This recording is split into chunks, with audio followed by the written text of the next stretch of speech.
Üç erməni prezidenti, yəni birinci prezident Ermənistan Levon Ter-Petrosyan. Ondan sonra hakimiyyətə gələn elə onu Sarkisyanla birgə devirən, onu da bildirim mən sizə. Daşnaq sütunçu Koçaryan və Sarkisyan, belə deyək də, Levon Ter-Petrosyanın hakimiyyətdə qalmağına imkan verməmişdilər o vaxt.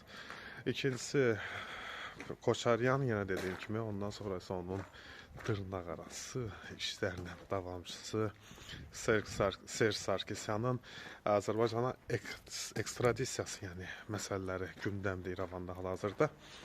Bu mümkün ola bilərmi? Çünki onlar Birinci Qarabağ müharibəsindəki cinayətlərdə Levon Ter-Petrosyan Tehran görüşü adı ilə, belə deyim də, Azərbaycanı döyüşlərin dayandırılmasına əmin eləyib.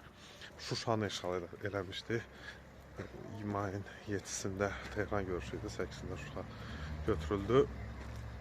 Serj Sarkisyan, Robert Koçaryan dırnaqarası. Serj Sarkisyan ümumiyyətlə, belə deyək də, separatçı ideologiyasının əsas adamlarından biridir.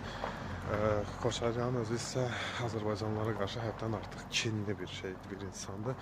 Nədir, özünün atası Azərbaycanlı olub, Sedrakində erməni adı ilə atası var. O anasının Bellanı, Ağsafada bir Azərbaycanlı, bunu belə deyək, üzr istəyirəm, əkib, başqa nədir? Ona peydaqlı deyim, nə deyim. Axırda bunun anası Azərbaycanlıdan hamilə qalıb o vaxt. Ona görə bu Azərbaycanlıları nifrət edir. O dırnaqarası qondarma, süquta yetirdiyimiz qondarma rejimində, nə bilim, dırnaqarası deputatı müəyyən vəzifələrində olub. Bunlar Azərbaycana ekstradisiya məsələsinə gəlincə, bu qanuni, hüquqi tələbidir Azərbaycan. Bunlar müharibə cinayətkarlarıdır.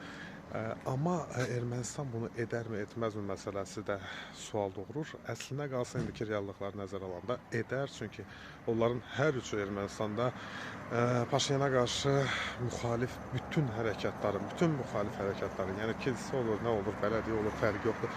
Hamısının başında onlar durur. Onların da başında Kreml durur. Kreml isə sirkələnir.